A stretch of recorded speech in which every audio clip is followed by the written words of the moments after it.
Quittons les ateliers de confection pour les grands espaces enneigés. La Lozère est le département le moins peuplé de France et sans doute l'un des plus beaux. L'hiver, il est possible de partir à l'aventure et de se croire quelque part en Scandinavie. Aurélie RL et Lucas Garcia, chaudement vêtus, sont montés à l'arrière d'un traîneau. Au beau milieu de ces étendues blanches, le sentiment d'être seul au monde.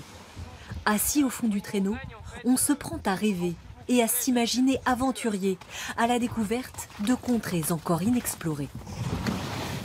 C'est vraiment très beau, quoi. C'est très sauvage, on sent qu'on a l'impression de le fouler pour la première fois. On se croirait presque dans un désert. Ah ouais, magnifique. Il n'y a personne, il y a donc quelques marcheurs seulement.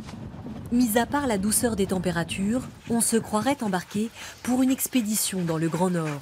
Nous sommes pourtant au nord de la Lozère, au cœur de la Margeride. Vous savez, la Margeride, elle n'a rien à envier à la Laponie. Hein. Si ce n'est que c'est plus vaste et que on a plus de faune, après, on n'a rien à envier à des contrées comme ça. Guidées par les chiens, ces exploratrices d'un jour redécouvrent des sensations oubliées. C'est la luge. C'était le plaisir de l'enfance, quoi, de descendre dans la luge, les pentes, mais là encore avec une vitesse accélérée, avec les animaux qui se défoulent, en fait, et puis les petites bosses.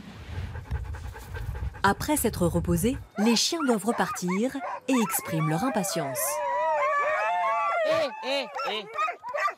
Donc là, puis on est quand même en début de saison.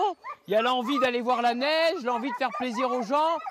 Donc voilà, il y a cette émulation vraiment collective, quoi. Puis les cris deviennent halètements.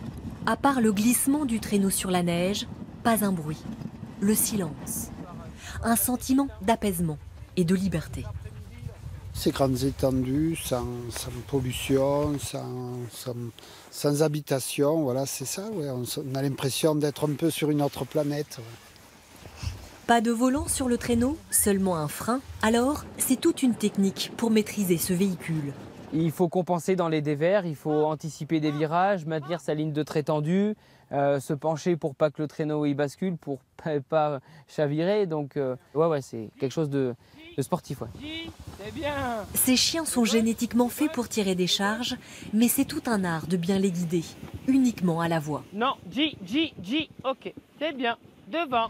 Une relation fusionnelle entre chien et maître. Ces chiens-là, c'est ce qu'ils aiment le plus, c'est courir pour leur mûcheur et de pouvoir, notamment pour les chiens de tête, entretenir une relation quand même assez particulière et de pouvoir exécuter les ordres quand on leur demande d'aller à droite, à gauche. Une demi-journée en Laponie, tout en restant en France, pour ceux qui rêvent de voyage et d'évasion.